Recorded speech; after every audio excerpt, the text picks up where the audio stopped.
Y'all too smart, can't talk from the heart. I got sauce and it's all for the charts. No aux in the car. Riding around bumping that first blueprint on this. I ain't trying to hear what the info is. I been trying to move on the impulsive tip. Do you want dip? I can tell you ain't having that much fun. 3 years in with your ex-boyfriend, y'all tied that knot, but it's back undone. Oh yeah, I'm trying to stack 1 ton. You ain't gotta ask where that come from. I ain't never rock no pack, son. I was on the pack at the mall, same mess. I skip class, no hallway pass. I'm team cap, you was always last. She got good hands in the all-state. I got good kids and they all came fast. I ain't gotta say it, you can come to the Ville. Just ask who's hot, they gon' all say Jack. Told me stay down, but I always have. When I come around, man, they always ask, how does it feel? Whoa. Ain't shit, tell me it's a walk in the park. Y'all too smart, can't talk from the heart. I got sauce and it's all for the charts. Started my night with the light. When I got to the club, I was all for the dark. And I'm on a wave like a dolphin and shark. Y'all took shots, they was all for the mark. Keep it raw from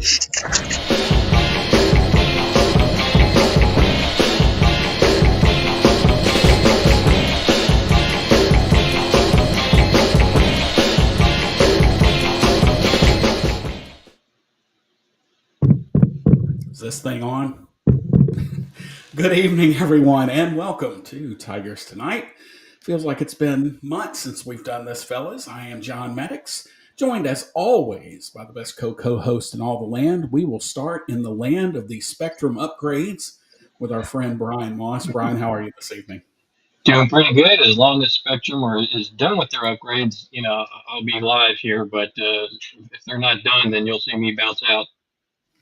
Upgrades, the key word. Yes. And from the palatial Marley Manor here in beautiful, scenic, crime-free Hernando, Mississippi, the one and only master of pain himself, Larry Marley. Larry, how are you, sir? I am well. And, we've talked about this every year that the longest offseason for any sports is college football, right? And, you and I've also talked about this. After the 4th of July, we start to think about, okay, here we go. So I've been thinking about this for a month now, and I can only tell you that we have 3 weekends left until we have college football. And every year, guys, every year I say this, every year I'm excited, and I cannot believe that I'm more excited this year even than I was last year. Yeah, it is hard to believe how long it's been. The time does not fly. The time seems to drag on by. And if we have any technical glitches tonight, forgive me. I am running an entirely new system this year. But thanks for joining us here. This is sort of a special edition. We're not going to have a show next week, but then the week after next, we will have our season preview show. And then, like Larry said, it is game week. But I wanted to come in, and Sam was going to join us tonight, but he could not. I want to talk about, first of all, the article that Sam wrote for us, last week, I believe it was, or probably 2 weweeks ago. 2 weeks ago, because last week was the media day, was it not? Time is nothing but a construct. So, just my internal. Interesting. So, Jeb, does that mean you can hear me or not hear me? That is very interesting that he can't. He says my microphone is not on, just my internal. Well, let me play around with the settings for just a second. So, Brian, if you'll go into a little bit more detail about Sam's article and what even you uncovered as part of that. Yeah, it was, last year, right after the loss to UTSA, we got some rumors. Sam heard that, a former player may have leaked the defensive playbook or something to that effect, but all we had was rumors. So, Sam kept digging around, just couldn't find anything concrete. So he kind of shelved it, for a while. And then, about a month ago, I want to say, he was like, you know what, I had this on the back burner. Let's see if we can find something. We started digging around. We started asking around, and lo and behold, we got, some people willing to talk, obviously not on record, but, reliable sources, some who knew of it secondhand, still not good enough. We needed something that was firsthand. But we had enough to for Sam to write that article, 2 weeks ago, a week before the American Media Day. That's when he posted it.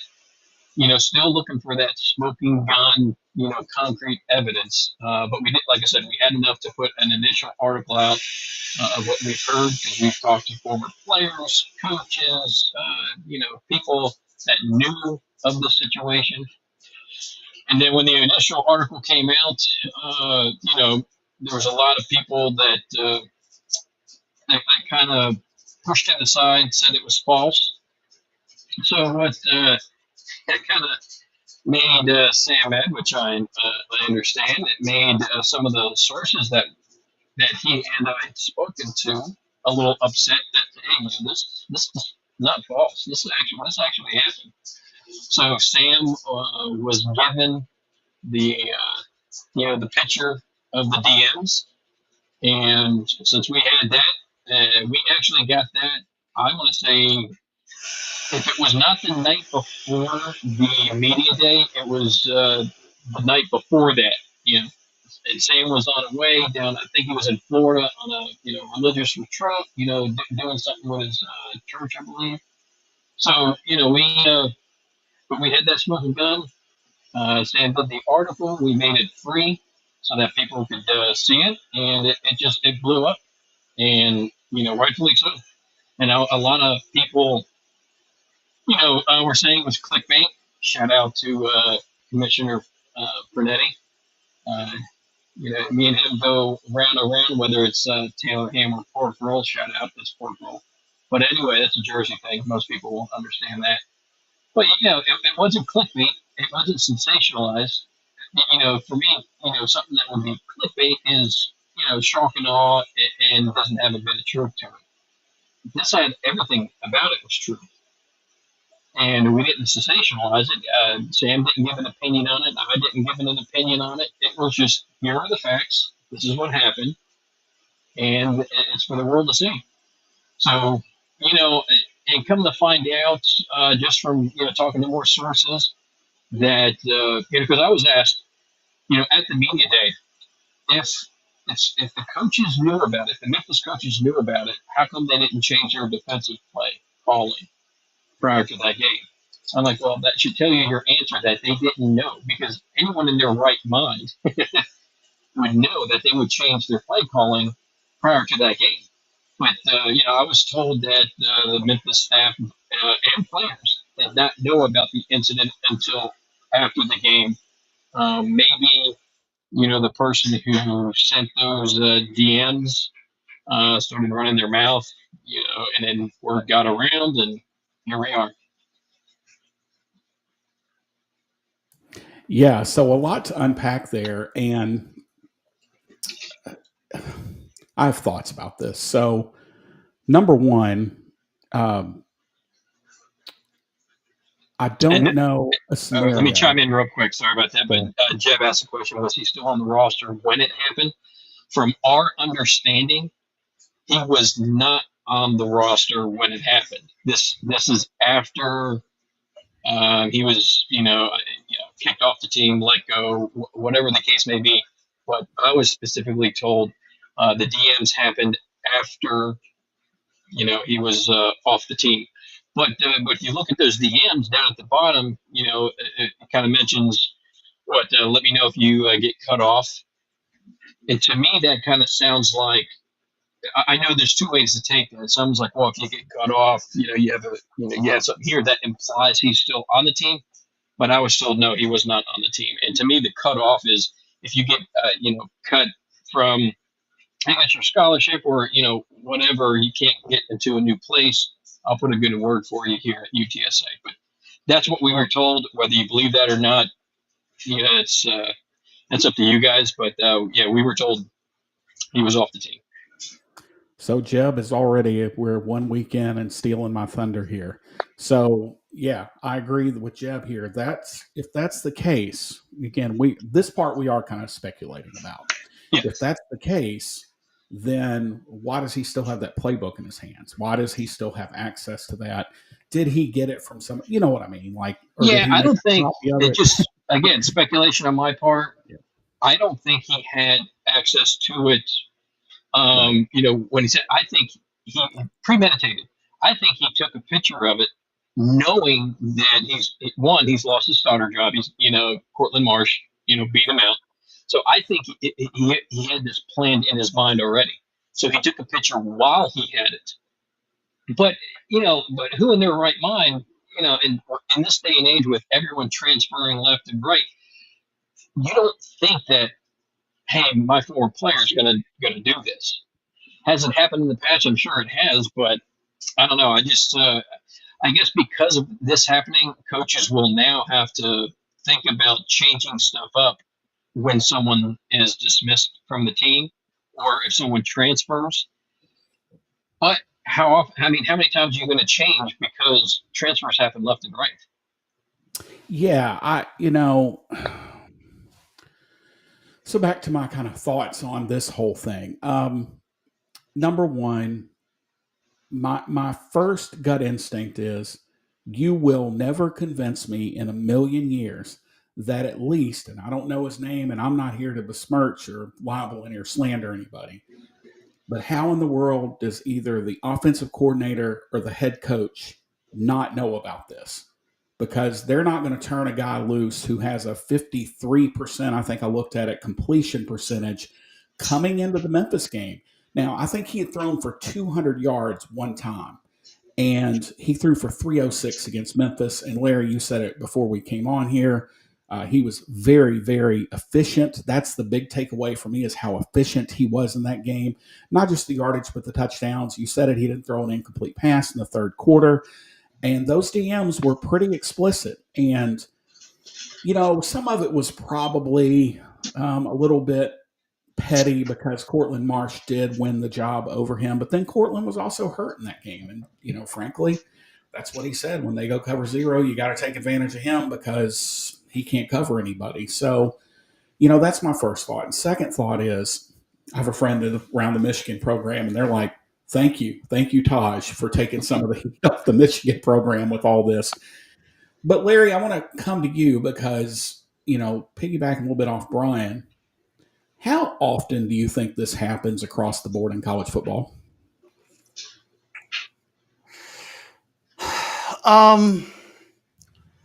How often does somebody provide a scouting report on another team? All the time. How often do they provide explicit play calls and audibles? Very rarely. You would not do that. That's what makes this story so explicit. You have to understand that there is a code, and he broke a lot of those codes here. And if you're another team looking at this, I mean, you've got to be very leery of this guy, right? Coming onto your team. If I were his teammate, I don't remember where he went. Where did he end up at, guys? I don't remember. Purdue. So he's at Purdue, and you're his teammate, and you know what he's already done. Guys, I'd be like really leery about how do you trust him as a teammate? People make mistakes, but this is a big line crosser. You just don't do that. It's one thing to share a scouting report. That's totally fine. If he come in and go, hey, that guy, zero, he can't cover anybody. Like when you get him out there, you should look him up. Like that's totally fine. There's nothing wrong with that. When you start getting into, hey, when they do this and you hear this call, then that's what they're going to do. That's really crossing the line. Like that is a huge no-no. And so you're essentially at that point, you're basically telling their quarterback, okay, this is the look you're going to get, but that's not what it is. And look, let's go back to the game real fast. So Memphis, we all know Memphis was up 24-14 in the second quarter with 8 minutes to go. UTSA scored 6 straight possessions, and it was 44-24. And the game is essentially over at that point. In the third quarter, I went back and watched it. In the third quarter, they outscored Memphis 10-0, and then they went on and scored 10 more points in the fourth quarter. In the third quarter, McCown did not throw a single incompletion. He did not throw an incompletion. He had one batted down by Memphis, but he did not throw an incompletion at all. Guys, if you go back and look at Memphis the next week we play Rice, okay? And we held them like their quarterback to whatever. My point here is Memphis in that game, for whatever reason, at the time we didn't know, for whatever reason, McCown in that quarter just became something he wasn't the rest of the year. Right. And my initial thoughts were, I don't want to take anything away from this kid having a good game. But after I watched it again, Sam can tell it best, but go back and watch the tape. He doesn't even, we've got a disguised blitz on the right side. He doesn't even look to the left. He looks straight to the right and throws right where the blitz man had come from. You can't get that lucky that often. Like, it just doesn't happen. No check downs, nothing. Just you go back in that play, especially you're talking about, that's the tight end that comes off the line and is untouched because we're blitzing from that side, right? Which is that exact spot. That's the spot we're blitzing, and it's a disguised blitz. I don't know, guys. Well, and then, I know that post-game or at media day, Bryan, you asked about it and nobody had any clue it was happening. Commissioner Pernetti is too busy redesigning Eddie the Eagle there to change the image of the conference and change the name to just the American, whatever. That's later time. But, I go back and I watch and I think about, were the Memphis coaches kind of clued in on that? Did they kind of figure it out? And did that cause the offensive Orion to kind of panic a little bit when he went for those 2 4th and shorts from midfield? Because, you look back and you're like, oh, well, those weren't very smart calls. But you look at it now and you go, well, maybe they figured it out and we're just trying to do everything. They knew at that point that this was going to be a shootout and they just felt like they had to score every single possession, and you don't get those 2 4th downs. And now you're in a world of hurt because you're falling behind and I'm not saying they can't stop them. You can't stop them. They literally look unstoppable for about a quarter or 2 quarters. And it's to the point where everything you do defensively, they're immediately countering. And you're like, what? Because, all right, so it's okay if you get out of position a time or two. But there was one play, and I started to tell you about this one. I went back and rewatched. There's one play in the third quarter. It's 2nd and 7. We've got outside leverage on their guy, on their Z, which is the one on the left side. And it's clear that it looks like we have umbrella coverage, which is zone. But we come out of that and go into man, and we bring up a safety, and he's going to, I don't know if it was delayed blitz or whatever, but they didn't even check up. They went straight right down where the safety was. And you would have never done that if that was umbrella coverage. He would have been completely covered. He had been double covered. It blew my mind. I said, wait a minute. That's when I started to go, okay, I think Sam's got something here, because that guy steps up, right before the snap, and their wide receiver didn't do anything but go straight right where he was. And there's no way you'd have done that unless you knew that that's what he was going to do. There's no way. He would have been running a slant or something underneath if you think it's umbrella. Guys, look, I don't want to get too technical here, but do go back. If any of you are interested, just take an hour, go back and watch the game, No especially thanks. the second, third quarter. Well, but looking, seeing how we see it Yeah. now, it's a whole different. You see it whole totally different. But anyway, But that's my rant. another piece of this, you're talking about, did they just watch a lot of film and know what was coming? And Brian, I thought it was interesting last on Friday when Jordan Hankins met with the media, and I asked him, I said, what is one thing that you've learned from your first year as a defensive coordinator? And he said consistency. He said when we started last year, our playbook was about 200 pages, and by the end of the season, it was close to 500. And he said that was too much. He said, we've got to get back to what we do. And now, as I think through that, that makes what the implication of, oh, well, they just watched a lot of film and that's how they knew what was coming and so on and so forth. Brian, that makes it even more damning. And again, I'm not saying that the coaches were in on this for UTSA and that, but I don't see how you don't know. And I don't see how you can't stand there and say it didn't happen, which is what they said at first, and then say, well, it didn't have any impact on the game. Well, it clearly, Brian, had impact on the game. Yeah, it did. And, to me, it's one of the big what ifs. What if Blankenstein didn't get hurt? It may not have mattered that they had the playbook because Memphis really, had the upper hand. But once he went down, it was just a whole different ball game. So yes, they had the playbook, but yeah, man, that Blankenstein injury just really, really hurt. Here's the thing, Brian. Here's what changed it, because here's what Blankenstein did change. So you got a 10-point lead, but they're still in the game. Yeah.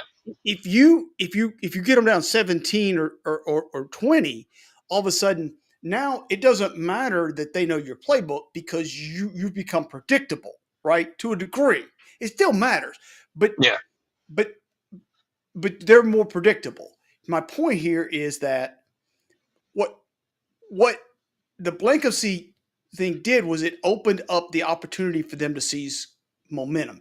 Once they got the momentum, having the playbook meant everything. Yes. Yeah. No, I agree with that. Yeah, that's the kind of the thing here is it was almost like this perfect storm of, but maybe there is a possibility, I guess, in some world where the coaches didn't know. I feel like I'm grasping a little bit here, but maybe there is a scenario where the coaches didn't know and, McCown talked them into these checks or whatever. And again, I'm not here to slander anybody because it is what it is. It's water under the bridge. But maybe that scenario is factual and maybe they didn't know. But guys, this just feels like something that somebody has to get suspended over, right? Like somebody has to be in trouble here. I'm not sure who that is. I don't understand if you're Purdue why Taj is still on your roster, because if he, it's one of those things, your X is an X for a reason. If he's done it here, what's to say he's not going to do it there? But somebody's got to get in trouble for this, right? Like this is not indefensible. You can't just go, well, yep, what happened. And the thing I think that is probably the most mind-boggling or the most maddening about this is Memphis wins that game and wins out. What if Boise State slips up? You never know, because now the pressure is really on them to win out. So what if they slip up? Memphis is probably in the playoff. So this was, somebody called it the other day, $1 million game. Well, it was actually more than that. It cost Memphis a lot of money had things played out like they possibly could have. Look, if Memphis and Boise State end the season with the same record, Boise State's going to the playoff. There's no question in my mind. They had the best player in the country, the second best player in the country. So they're going to the playoff, which is fine. But, this was the first time since the Navy game, Memphis was totally outmanned, totally caught off guard. I gave Brian Newberry and his staff a lot of credit after that game because they were not Navy. Like they came at us and threw things at us that we were not ready for. And Coach Silverfield will tell you that happens. Coach Hankins, Coach Ramsey, that happens time to time. You're going to get you're going to get caught off guard by an entire game plan. We're used to Navy running that little triple option. We'll talk more about that in a couple weeks. We're used to that little triple option, but that was not Navy. That wasn't your grandfather's Navy. That was innovative. And honestly, as much as it pains me, that was pretty fun to watch how they completely changed who they were. But you move to the UTSA game, you move to that Larry Wright, you move to that third quarter. That's really only the second time in a season that Memphis looked outgunned and outmanned. So I don't know. It's a weird situation. And again, I'm trying to kind of tiptoe a line here because I don't know who knew what. But I just have to think that somebody maybe on the Memphis coaching staff went, hey, there's something weird. Like they may not have known. I don't know that anybody other than the parties involved knew exactly what this was. But I think everybody kind of figured something out along the way and said, you know what, this just isn't right. There's something weird here. So we need to, we've got to press. And Larry, I think that's what happened in the second half. Blankham C with a silly injury on a celebration. And now Memphis is really pressing because they feel it slipping away. And when you play not to lose, what do you typically do? Or not? Yeah, you lose. Right. I mean, here's the point, and I'm not going to belabor this too much, other than just to say that in the course of the season, I doubt anybody at Memphis had any staff or anything. They didn't have time to. It was after the season, and probably in defragging everything. At some point, somebody watched the film and went, "Wait a minute," and so what you'll do is you'll watch a kid and you'll see tendencies, especially from a quarterback. I did this for 4 years. I can tell you, you would watch tape and you see what is a quarterback's tendencies. What does he do when you blitz from the right? What does he do when you blitz from the left? What does he do? Like all these are things that you look at. And when you're coming up with a game plan, that's what you're trying to do, right? You're trying to say, okay, if I blitz from the right side, he doesn't respond well and he can't throw on the run to the left, right? If he's running to the left, he doesn't throw as well. So we're gonna do that. These are all things that were part of the game plan, okay? And so when the offense stalls, the defense says, okay, we need to get a stop. And he's doing everything that he hasn't been doing and doesn't do later at the end of the year, right? You watch all the games, he does none of that. He does exactly the opposite. And so what we're talking about here is after the fact, you're going to sit down and you go, wait a minute. When the next week, when he plays, when he plays Army, okay, let's say he plays Army, and Army does the same blitz, he doesn't respond that way. Why? What happened here? And so I'm not taking anything away from the young man. Look, he had a great game, good for him. But if you're cheating, straight up cheating, which that's what this is. This isn't, I know that their left cornerback has trouble covering, right? So I'm going to get my guy out there and we're going to try to get some separation. That's not what this is. This is, I know what you're in and I know what your signal is. That's cheating. And that's, that's what essentially, that's the exact same thing that the Patriots were doing or were accused of doing under Bill Belichick. They were essentially stealing defensive signs. And that's, look, guys, the NFL took a first round draft pick away from them for doing that. And my point here is that cheating? Yes. Should somebody get in trouble from that? Absolutely. So here are the passing touchdowns from UT. I went back through my text from Sam. Here are the passing touchdowns by a UTSA quarterback against teams with a winning record. Against Texas State, 170 yards, 1 touchdown. Against Texas, 132 yards. I mean, Texas made a lot of people look bad. Against East Carolina, I think that's 286 and 1 touchdown. Against Memphis, 307 and 4 scores. Army 207 and 1, Coastal Carolina 256 and 1. Now, you may say, well, gosh, there were a couple other times he racked up quite a few yards. Well, but he didn't throw 4 touchdowns. And, that's just one short. No, he threw as many touchdowns in the Memphis game as he threw against the other teams with a winning record combined. Come on. Like, there's got to be something there. And again, I don't know. I mean, obviously we know the particulars. I don't know who knew what when. We're probably never going to know, Bryan. But there's too much well, they say too much smoke for there not to be a fire. Yeah, I mean, we know what happened. I mean, at the media day, they didn't even try to deny it.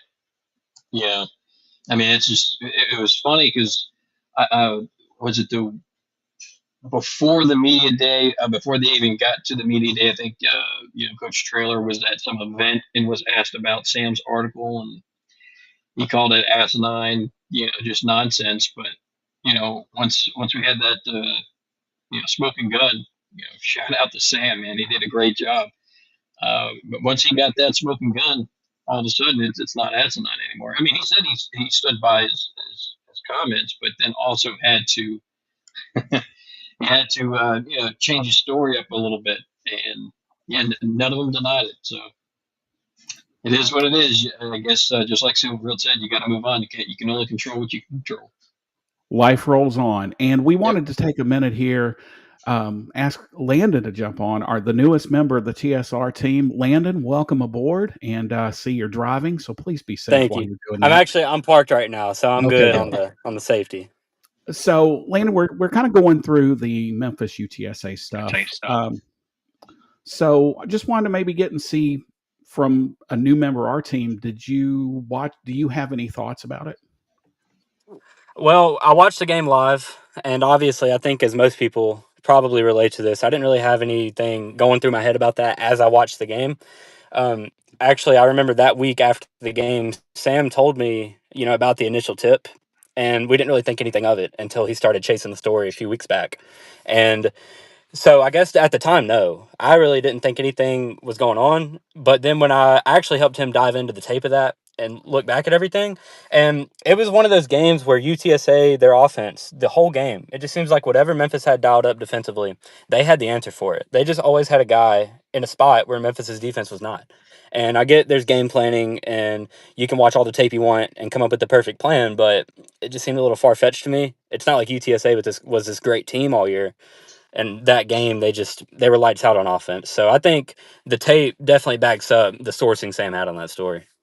Well, and I think one of the other things that I would be remiss to not mention here is you got to be good enough to execute. It don't matter if you have the game plan. Definitely. What was it Nick Saban said a few weeks ago last season about paying guys $20 million, and if you're not paying the right guys $20 million, it don't mean fill in the blank. And I think that applies here. You've got to be able to execute. Look, if you gave me the game plan, Memphis is still in pretty good shape because I'm not going to be able to find enough guys to execute. But it's just a bad situation overall. It's a really bad look, I think, not only for Taj, but also the UTSA program, which has been really good since their inception. Since Larry Coker got that program off the ground, Jeff Traylor is a hell of a coach, and they've been a good program. And this kind of puts kind of a damper on that. So before we get too much further, Landon, why don't you tell everybody a little bit about yourself and how you came to get connected with us? Awesome. Sounds good. So yeah, my name's Landon Speck. I'm currently a junior journalism student at the University of Memphis with a concentration in sports media. I got connected with the site through Sam Shoemaker, who I'm sure all of you know very well. I initially just contributed to the basketball podcast we did during the season with him and Devin and our buddy Noah. So that was my initial connection, and now I'm on as a staff writer. I'm looking forward to it. I was born and raised in the Memphis area, so I've been around the program, men's basketball and football mainly, for my whole life. And I've just been a huge sports fan for as long as I can remember. So, yeah, I'm really pumped about it, and this is definitely what I'm looking to do long term. Yeah, and we're really glad you're here and really glad that you're going to help out during football season and have great basketball coverage as well. So I'll just ask you this week because I don't know how things are going to look in 2 weeks, where everybody's going to be. But so, what are your thoughts on the upcoming season and how you see Memphis turning out? So this is the year for Memphis. They're losing a lot of their production from last year. I'm sure everybody knows this. They're losing Hennigan. They're losing all three of the starting receivers. They're losing Mario Anderson, Anthony Lanfear. That's your core, just offensively even. I mean, I think I just actually watched a old Silverfield interview from earlier in the offseason today. He said they only brought back 3 starters from last year's team. So that's going to be the big story all season is how it's all new faces. As let's be real, at that level, at the Group of 5 level of college football, that's just the reality of it for the most part, with the way the portal is. But this is a team still, despite that, they should be in the upper echelon of the American as far as just pure talent goes. This is still a very talented football team, and with the way the conference has been just ransacked by realignment, there's no reason Memphis shouldn't be one of the top programs year in and year out. And I think I saw today. I've just seen a lot of talk about people taking the over the under on their win total, whatever it is, and just looking at the schedule. I think this should be a team that should win 9 or 10 games, in my opinion. Obviously, you got the tough one with Arkansas at home. Tulane should still be good. Navy should still be good. They're bringing back Horvath at quarterback, so it's not like it's going to be a cakewalk or anything. But to me, just as far as talent goes, they have plenty to work with compared to everyone else in the American. Well, let's kind of move ahead to the other thing I wanted to talk about here, and Brian, I'll let you get started with this. Is before all this happened, Memphis offered the Big 12 $200 million an out clause, and the Big 12 still said, no, we don't really think so. What was kind of the feeling around media day with that whole thing going on? Believe it or not, I mean, from the folks that I've talked to, they're not necessarily proud of Memphis, but they're like, "Hey, you shot your shot. Kudos." They're like, if quote unquote the school I cover did that, hey, I wish they would. It shows the aspirations where they want to be. So yeah, for me, I'm still sort of shocked the Big 12 didn't consider it more than they did. I mean, it's really when you break it down, it's risk free for them. What do you got to lose? Well, I think that what we saw here and is, if we're being just brutally honest here, both parties are waiting on what's going to happen with the ACC. That's what both parties honestly are waiting for. I can understand that, but why not get the money now? Because you have the out of, hey, when the AAC or ACC does break up, you have that clause that you can boot Memphis. Take Memphis's money and then boot them later. To me, but here, think about this. I wanted to ask Landon something, because I know the perception of Memphis football, blah, blah, blah.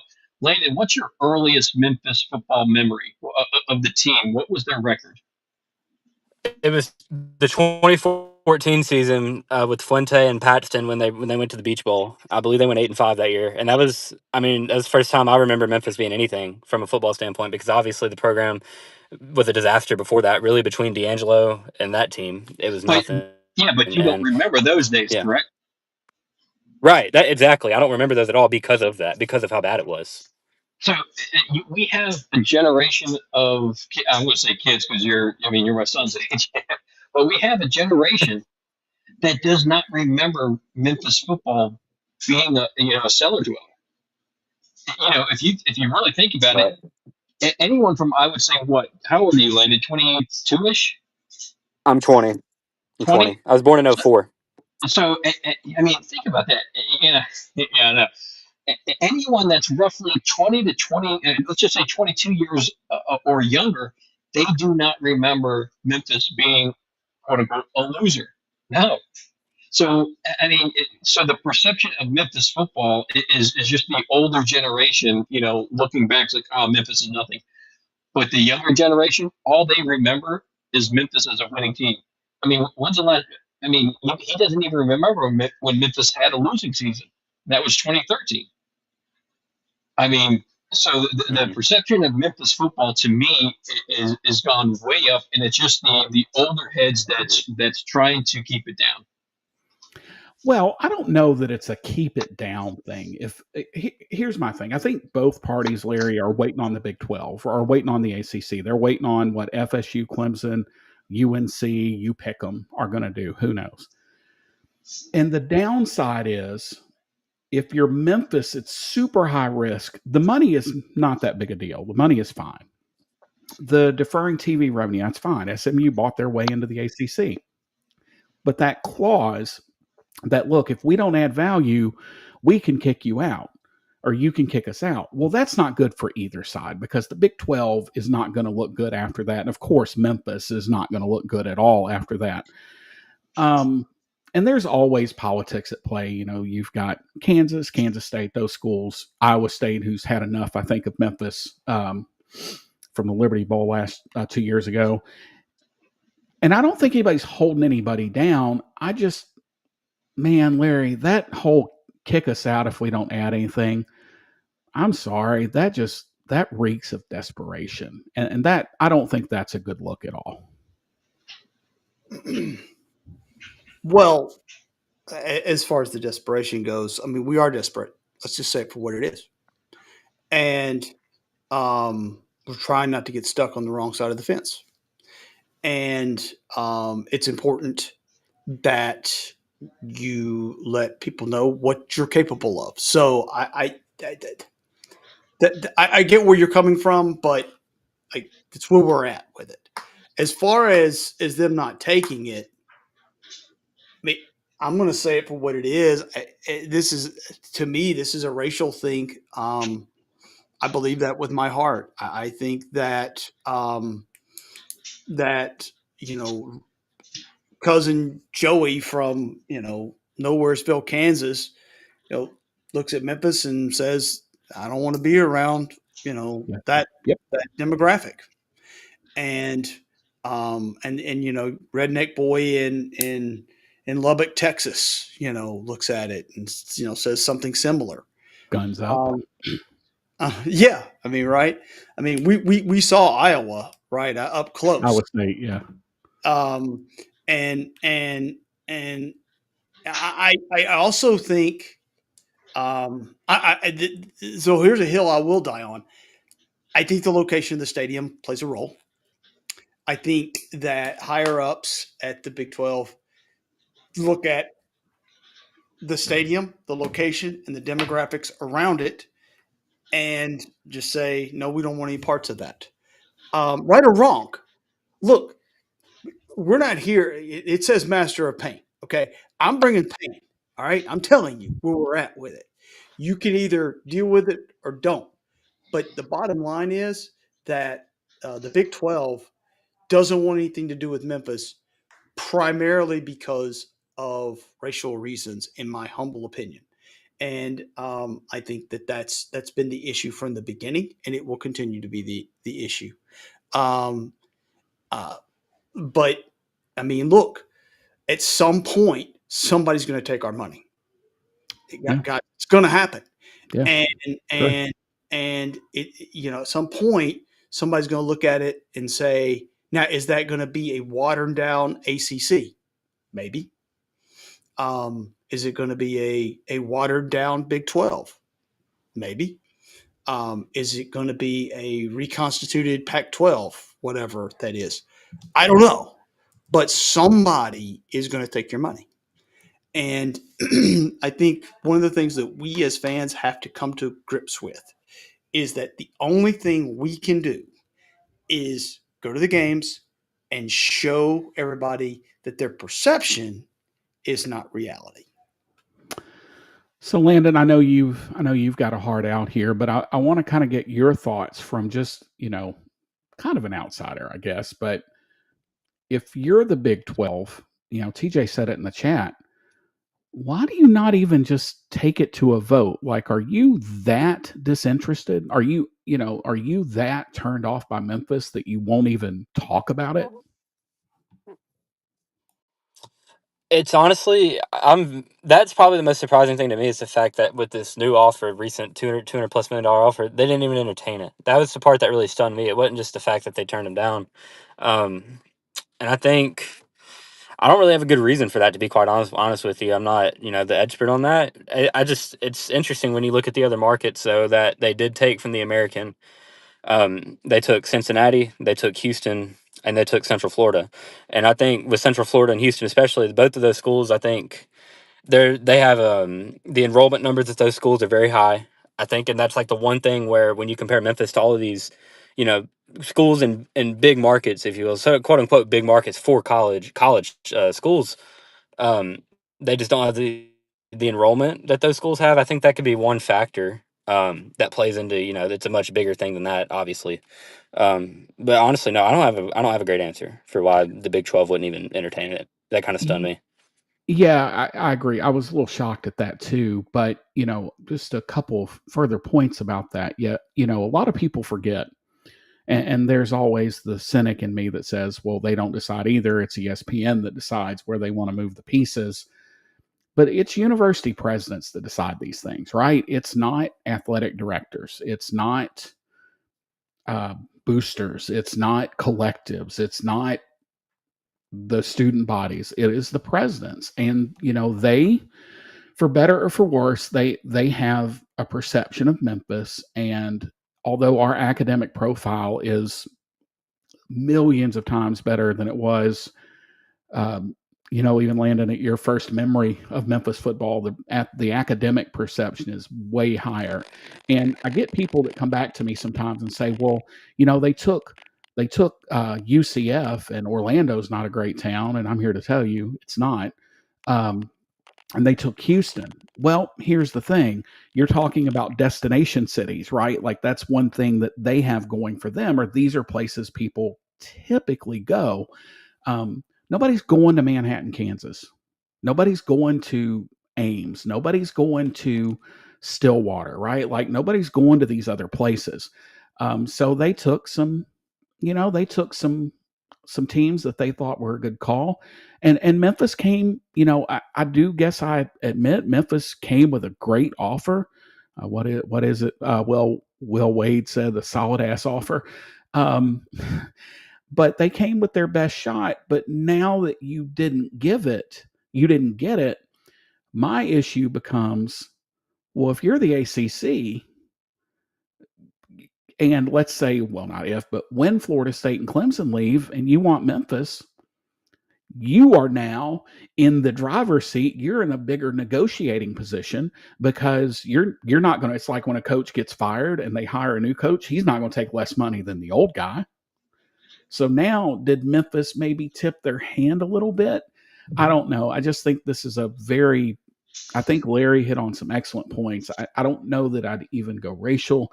I will tell you, and people have argued with me over and over again about this, crime is a factor. It is, again, this kind of goes beyond race, but crime is a factor. And, I always say, and it drives people crazy, the perception is the reality. And the perception out there is that Memphis is a dangerous, super dangerous city.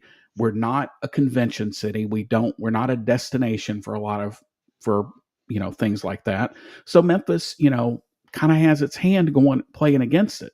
Another thing, Memphis doesn't have their own medical school. And that's something that you should always think about with this. Like, UAB, I think, maybe Charlotte has one. I'll be honest, I don't really know.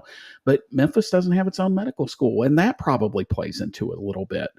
But who knows? I worry a little bit about shooting your shot like that, because I worry about now, again, you go to the ACC, and the ACC, let's say Louisville and West Virginia do go to the Big 12, UNC, whomever go here, and the other go to the SEC. If you're Wake Forest, you're not going to take less than a $200 million with an out clause and giving up revenue for 5 years.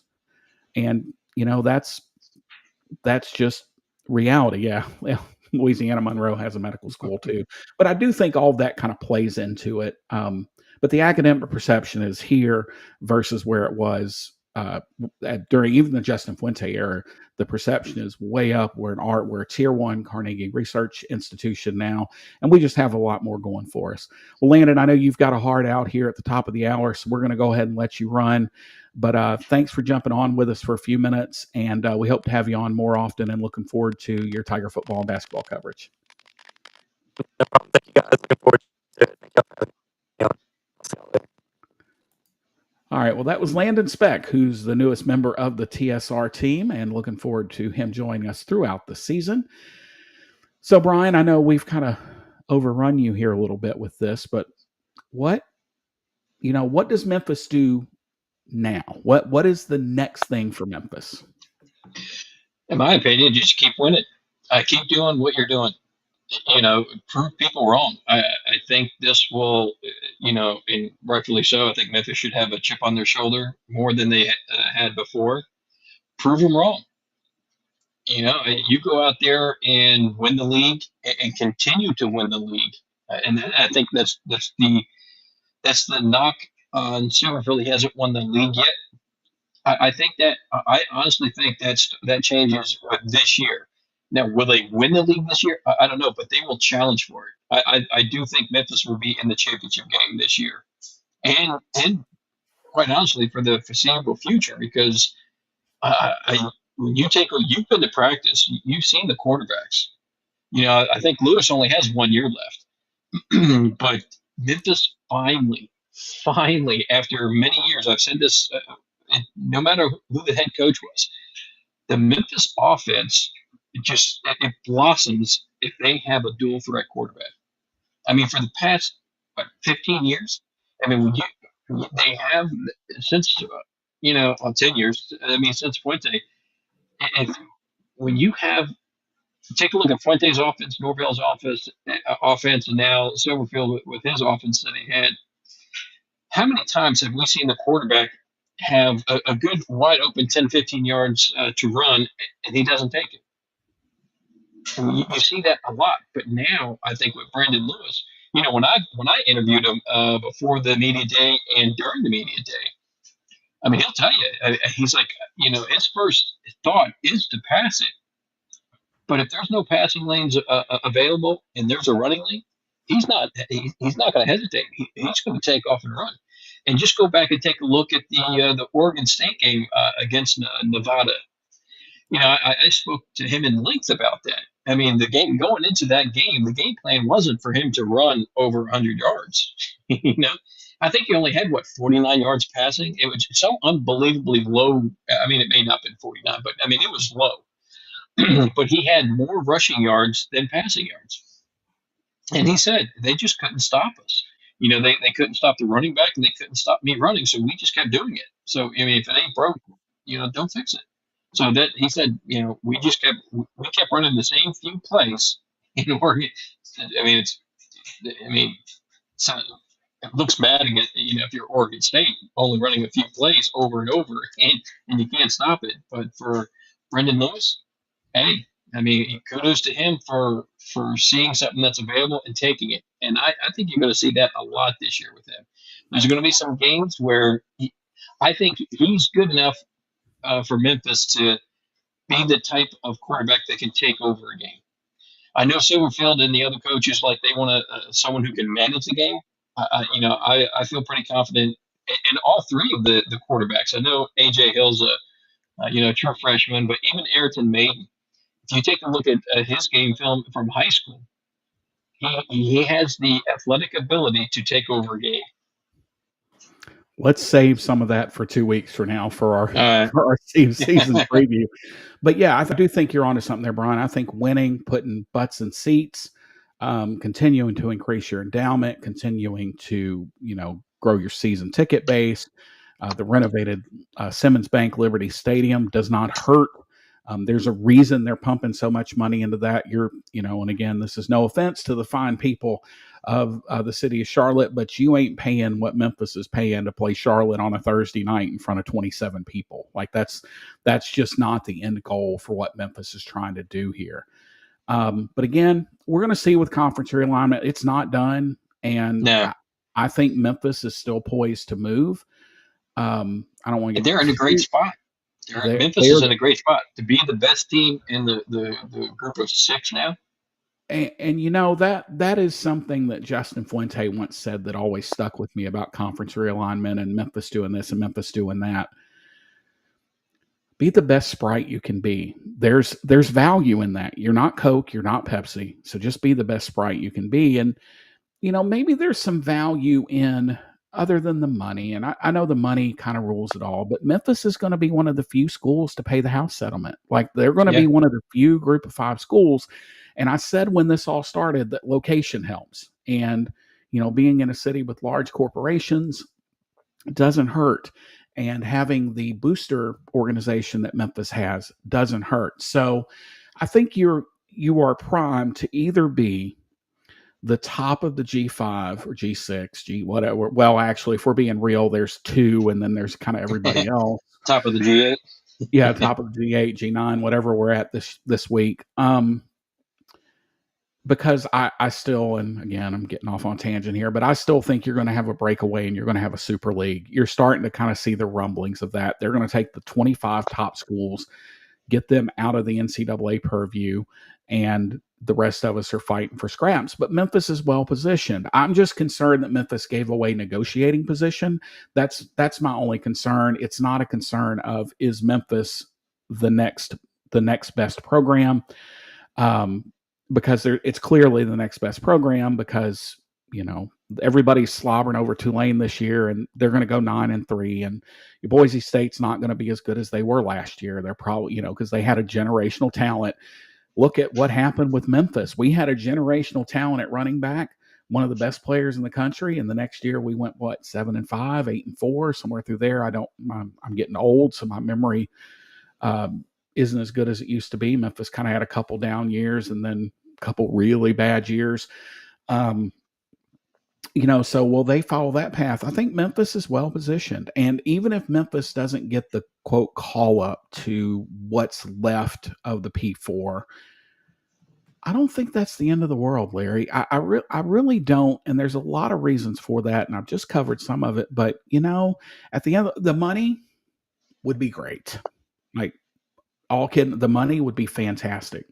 But it's got to be enough more money. That's why we didn't go to the Pac-12, right? Because the money wasn't going to be significantly more. So we just said, you know what? We'll hold. And look, there's, from a business perspective, there's still private equity money out there. There's unequal distribution that they've talked about with the American. So there's still a lot kind of left on the field, pardon the pun, Larry. And I think, 2-10 after D'Angelo. I think that's not to just be totally dismissed that if Memphis doesn't get in the ACC or Memphis doesn't get in the Big 12, that there's some sort of failure. So this gets into a more nuanced conversation. So let's think about it like this. So I think you're right. At some point, like the 25, we've talked about how there's tiers of teams, right? And there's 25 or 30 teams probably in that very top echelon, right? We can argue about who those teams are, but I think for the most part, we know who they are. And then after that, then you've got another tier, right, of teams. And where you want to position yourself is to be there, right? You're not gonna get to that top without going through that second tier first. And so Memphis has moved themselves up. And so what you want to be, you've arguably moved yourself in there with the Boise States and these other upper tier programs of the G5, and then even they're probably equal with, well, you saw they're equal with the bottom half of what they call the P4, right? I mean, you're not significantly, you're on par with Iowa State, you're on par with West Virginia, you're on par with these other teams that generally. So that's where you want to be. And to your point, John, like, be the best Sprite you can be, and you have to. You've got the talent. You just have to be consistent, and you have to. We can't have like really down years. You have to keep building, and get yourself into that next level. And look, we're not looking to be Texas because we're never going to be Texas. Like that's just never going to happen, right? Does that mean you can't play with Texas? Absolutely. You can. You may have a year or two, but the bottom line is Memphis football is fun right now, and that's the important thing. It's fun to watch. It's got its a brand. Like it's there's a lot of points. We've had a lot of really good players.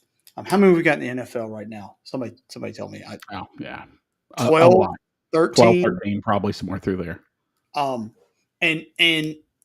that's something like if you go back to 10 years ago, that would have been 15 years ago. That would have been unthinkable, right? And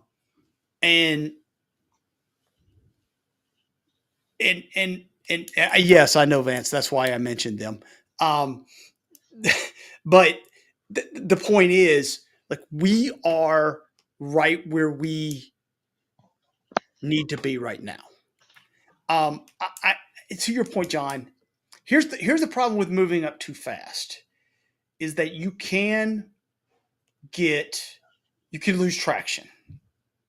And we've seen that. Look at TCU. Houston. Right? UCF. A couple 4 and 8 years. You lose a lot of traction. And I'm not saying that we won't when we eventually move up. We will lose some traction.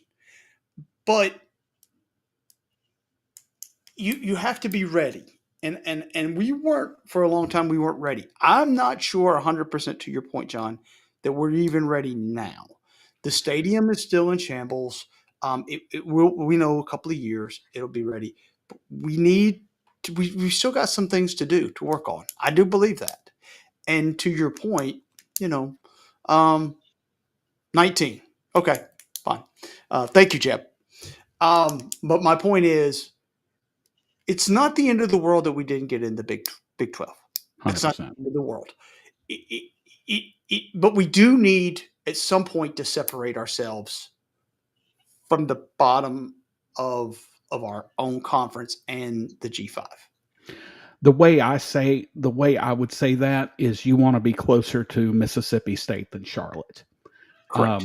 And I'm not trying to belittle Mississippi State or anything like that. That's not the point. But you want to be closer to Mississippi State, South Carolina, Kentucky, Houston, UCF, West Virginia, whatever. You want to be closer to those schools than you do Charlotte. No offense to our fine friends at UAB, Southern Miss, Georgia State, Troy. Like you want to be, and you don't want to be fringy. I don't think that's really a word. Although I did learn today that irregardless is actually a word per Merriam-Webster dictionary. But you don't want to be fringy. You want to be solidly in that middle tier, because that's where there's going to be 25 or 30 teams that break away and form a super league or whatever they want to call it. Because here's another reality that people don't talk about, Brian. College football is TV content. That's it. That's all it is. It is entertainment. If we haven't learned anything from realignment, from transfer portal, from NIL, college football is purely TV entertainment at this point. It's a huge moneymaker. And I mean, I would love it. I don't think a lot of people would, but I would if they could do the European soccer model.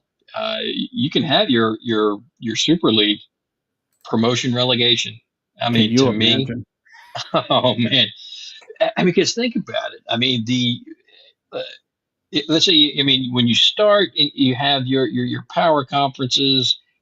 Vandy has a bad year, they get relegated, and Memphis gets promoted. And to me, that just it would take, to me, in my opinion, for that's what it would take for college football. I don't think they would overtake the NFL, but for someone like me who is not who doesn't watch NFL every single Sunday, to me, and for folks like me, it would put college football above the NFL, because to me that's more intriguing.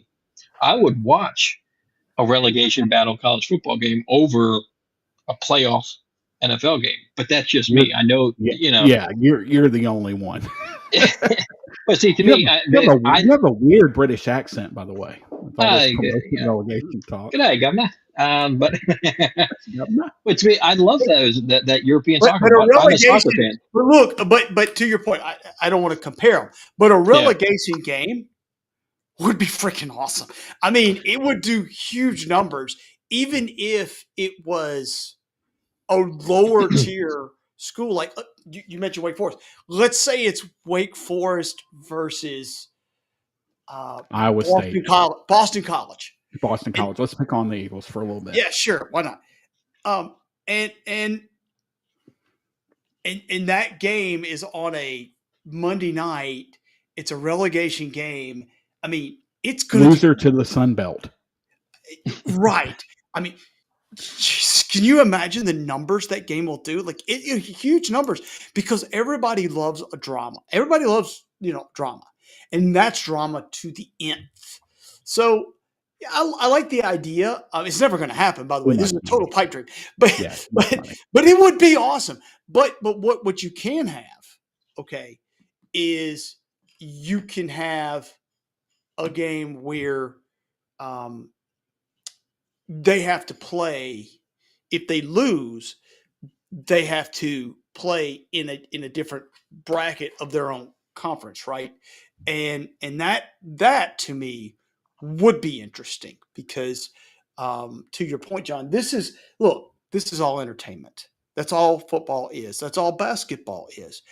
And you guys know my statement about entertainment is the very tip top is the only people that make any money in entertainment is the very tip top, right? It's a pyramid scheme. Feudalistic. And if look, I'm sorry, it's not fair, but fair is what you go to in the fall and have, some popcorn. Okay. This isn't fair. Life isn't fair. My point here is that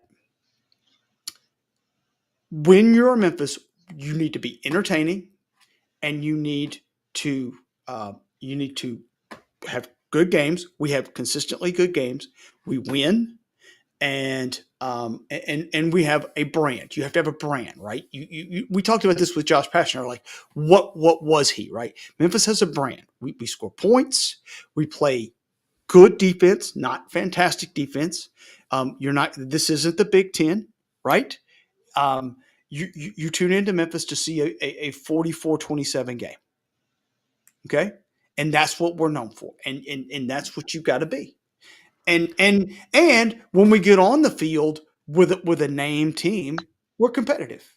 We may not win, but we're competitive. This is the perfect summation of what we're trying to say that Jeb said. You can make a good living only being in commercials. Right. Well,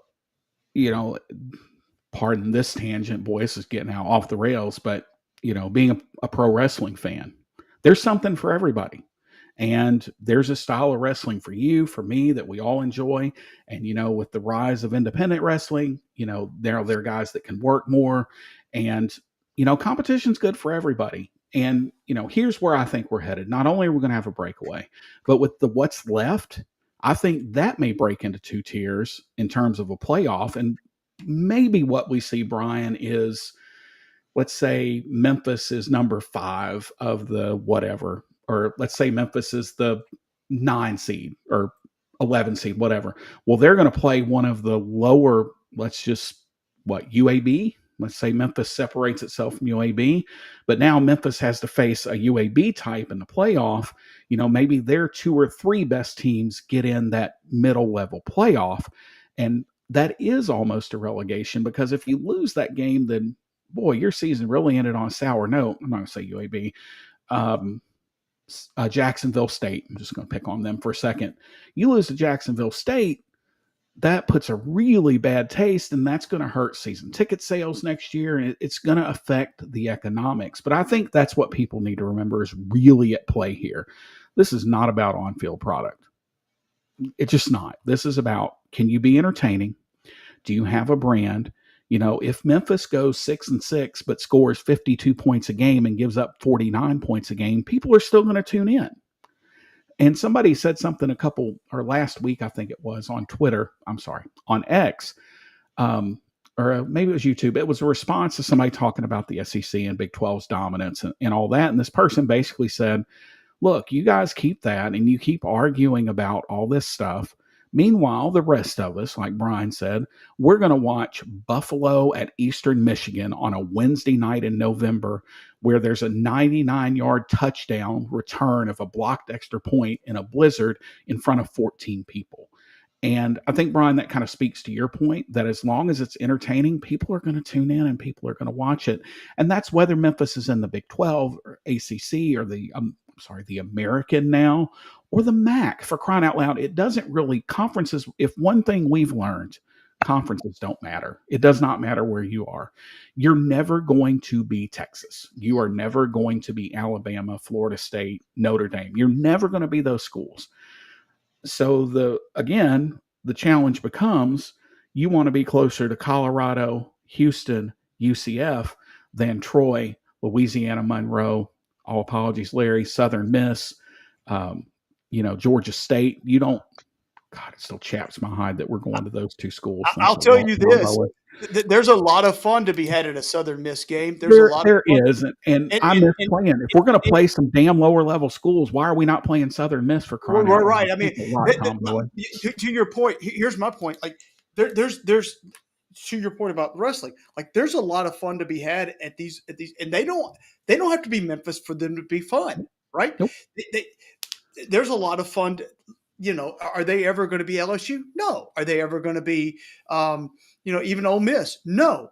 But there's a lot of fun to be had there, and Memphis has there's a lot of entertainment value. Memphis, by the way, Memphis is way better program, okay, than Southern Miss, which is not something that was true 20 years ago, right? But to the point, my point in all this is that, and is your point, is that you don't have to be Texas to be successful. You don't have to be Tom Cruise to be a successful actor. You don't have to be Texas to be a successful football program. And that's where, and I'm not picking on Texas. Well, you could pick any school. The point is, you have to be the best at what you can be and maximize what you have. And if we do that, we will automatically have separated ourselves from just about everyone else. Maybe Tulane, maybe. I think at some point they're going to hit a ceiling that they just can't get through, right?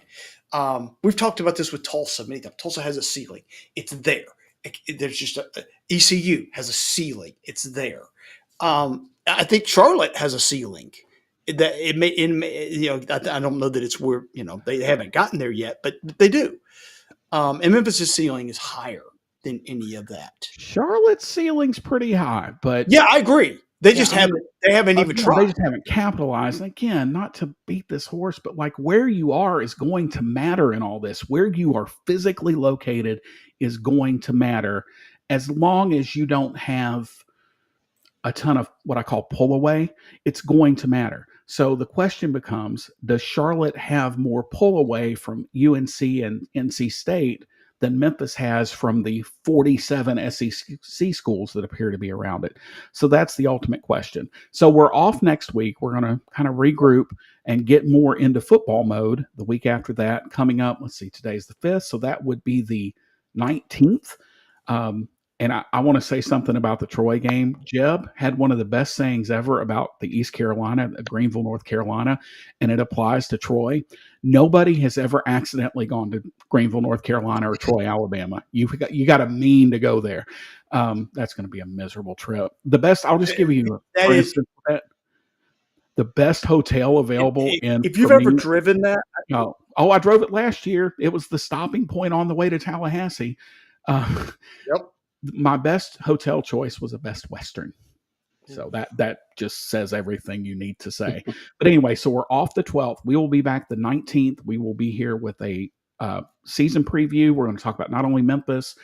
Jonah Dillon and I talked about this week. We're going to do the most asinine thing ever and predict game by game for Memphis. But we're also going to talk about the AAC at large, probably a little longer program. And then the next week, it's game week. Like, it's here. we are past, I think somebody said until February, there will be no weekend without some sort of football after last weekend, after the Hall of Fame game. So, oh man, Jeb, I don't know that I'd interrupt the trip to the beach to go to Troy, Alabama. That's a super, although he's closer than we are. No. So anyway, so don't have a big outro for this week. So sorry about the production issues tonight, but again, totally new system. Thanks to all of you for kind of sticking with us here and watching us. And like I said, we're going to take next week off, and then we will be back in 2 weeks for the season preview. For the best co-hosts in all the land, Larry Marley and Brian Moss, this is John Maddox signing off and reminding you that if you go to TigerSportsReport.com, the first week is just $1. And then we'll throw in a subscription to The Athletic with it. So just $1 for the first week. And a lot of, we had Sam's article about this whole situation was on there first before it was on our message boards before it ever got out to the public.